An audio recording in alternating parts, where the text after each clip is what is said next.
एक नगर के राजा ने ये घोषणा करवा दी कि कल जब मेरे महल का मुख्य दरवाज़ा खोला जाएगा तब जिस व्यक्ति ने जिस वस्तु को हाथ लगा दिया वो वस्तु उसी की हो जाएगी।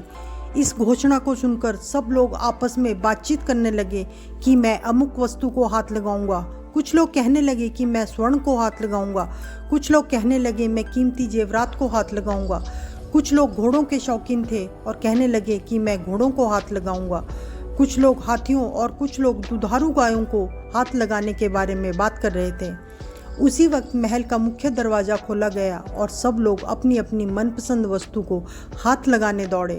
सबको इस बात की जल्दी थी कि पहले मैं अपनी मनपसंद वस्तु को हाथ लगा दूं ताकि वो वस्तु हमेशा के लिए उसी की हो जाए, और सबके मन में यह डर था कि कहीं मुझसे पहले कोई दूसरी मेरी मनपसंद चीज़ को हाथ ना लगा दे। राजा अपने सिंहासन पर बैठा सबको देख रहा था और अपने आसपास हो रही भाग दौड़ को देखकर मुस्कुरा रहा था।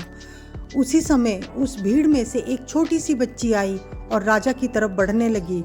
राजा उस लड़की को देखकर सोच में पड़ गया और फिर विचार करने लगा कि ये लड़की बहुत छोटी है, शायद यह मुझसे कुछ पूछने आ रही है।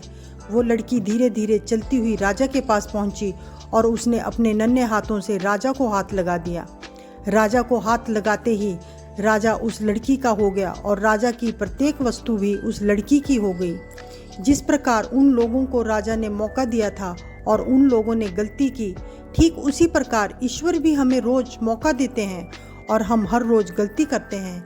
हम ईश्वर को पाने के बजाय ईश्वर की बनाई हुई संसारी वस्तुओं की कामना करते हैं और उन्हें प्राप्त करने के लिए यत्न करते हैं, पर हम कभी इस बात पर विचार नहीं करते कि यदि ईश्वर हमारे हो गए तो उनकी बनाई गई प्रत्येक वस्तु भी हमारी हो जाएगी।